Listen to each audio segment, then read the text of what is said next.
Hello viewers, मैं doctor रचना homeopathic physician. आज मैं आप लोगों को कॉमन कोल्ड की होम्योपैथिक मेडिसिन बताऊंगी जो कम्प्लीटली रिलीफ करती है। कॉमन कोल्ड की बहुत सारी प्रीवियस वीडियोस में भी मैंने आपको बताए हैं ट्रीटमेंट। आज मैं वापस से फिर एक बार आपको कॉमन कोल्ड की मेडिसिन बताती हूँ।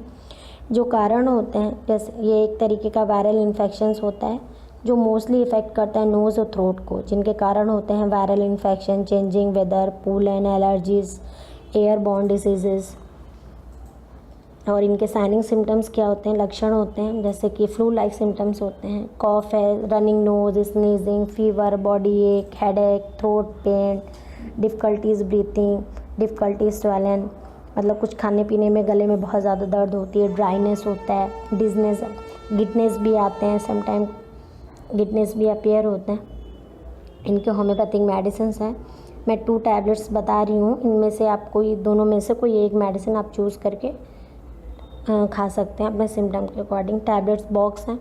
थ्रोड 8 2 tablets 2 times a day for 4 week के लिए यूज़ कर सकते हैं। सेकेंड है cough 8 2 tablet 2 times a day for 4 week के लिए यूज़ कर सकते हैं। थ्रोड 8 मतलब नाम से क्लियर होता है, अगर जिन पर्सनस को, अगर आप सफ़र कर रहे हैं, गले से कोई दिक्कत हो रही है, गले में प्रॉब्लम हो रही है, थ्रोट पेन है, डिफ़िकल्टी स्वेलिंग है और साथ में रनिंग नोज़ भी हो रहा है, कॉफ़ है, तो आप थ्रोड एड यूज़ कर सकते हैं। अगर कॉफ़ एड यूज़ करना है आपको, तो अगर बहुत ज़्यादा ड्राई, वेट, वोपिंग कफ जैसे सिम्टम्स हैं और बहुत टाइम से हैं, क्योर नहीं हो रहा है और साथ में आपको स्नीजिंग्स भी है, हेडेक है, पेन आ रहे हैं, तो कॉफ़ एड आप यूज़ कर सकते हैं। इस तरीके से आप अपने दोनों मेडिसिन को सिम्टम के अकॉर्डिंग चूज़ करके कोई एक मेडिसिन यूज़ करिए। अगर आप कॉमन कोल्ड से रिलेटेड कुछ क्वेश्चंस पूछना चाहते हैं तो कमेंट बॉक्स में कमेंट कर सकते हैं।